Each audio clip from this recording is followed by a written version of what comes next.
The first step toward loving yourself would be looking at everything about you and being okay with it.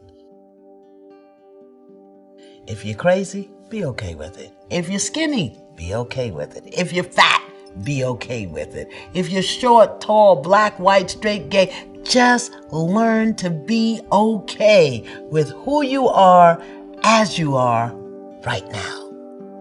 Doesn't get much better than that. Here's what my good friend Byron Katie says. She says, if you argue against reality, you will suffer.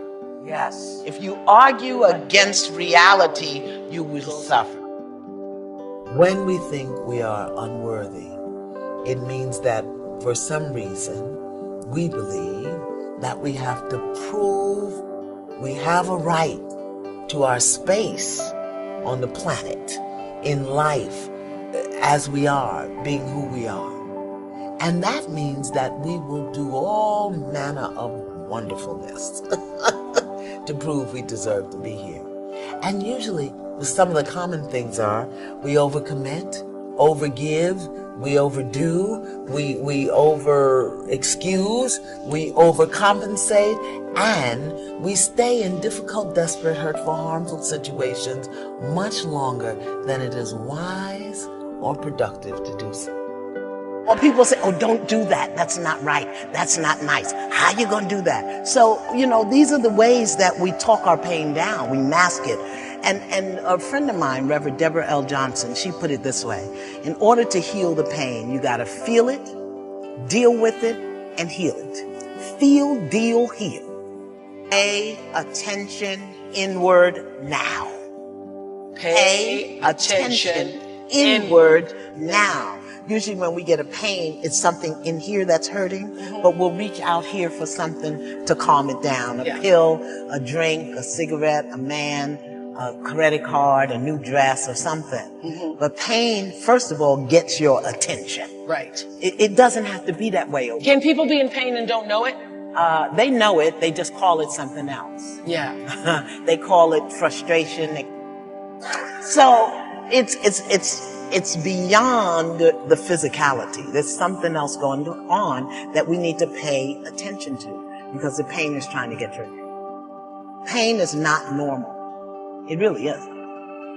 Well, it may be normal. It's not natural. It's not natural. It's not natural. Okay. It's normal for us in this society to live in pain and to mask it, to call it something else. People will say, oh, don't feel like that. What the hell? I already feel like it. I always say you got to do the work. And we have to do the work. We have to do our individual work. We have to do our collective work. You have to do the work.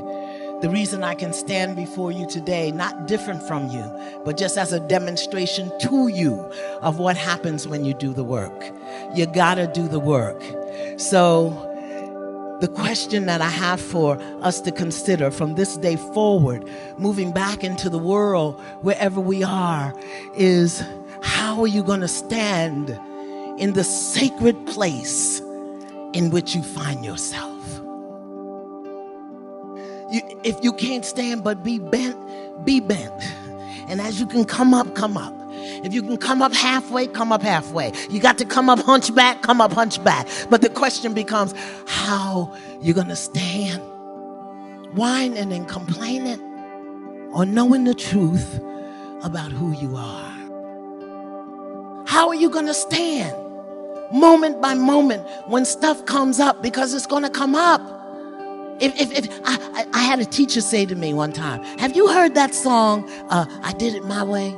I said, yes, it's a very nice song. He said, really?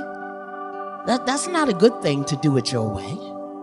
You got to do it the way the universe is calling you to do it. And sometimes it's difficult.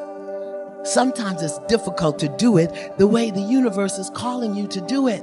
but you're growing and building things within you that you need to grow and build within you, like humility, like discipline and strength and courage and integrity. So many of us live our lives out of integrity. We think one thing, feel one thing, say something else, and do something else. We're out of integrity. Integrity means being sure that what you're thinking, what you're feeling, what you're saying, and what you're doing are all in alignment. That you're not just saying what somebody wants to hear, doing what you think you have to do, and then all the time inside BMWing, bitching, moaning, and whining.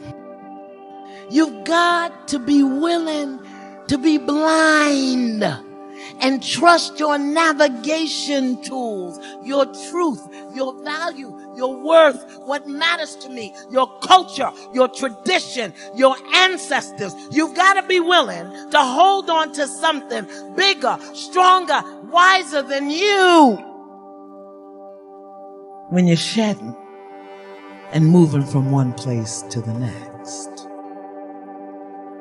Be willing to be wrong. You don't know it all. You can't know it all. You haven't stopped learning. You haven't stopped growing. And that's why you're still here. How are you going to stand in the sacred place called your life? How are you going to stand in the sacred place called your time? It's your time. It's your watch, your clock, your wings, your plane, your trip, your healing, your loving, your wealth, your body. It's you. It's your time. Forgive everybody. Just forgive them. Hell, forgive them. Tell the truth. Tell me some truth about you. Tell me how loving you are. Tell me how strong and courageous and wise you are. Tell me how much you want it and want it more than you are afraid of it, because when you get ready, you're going to fly right into it.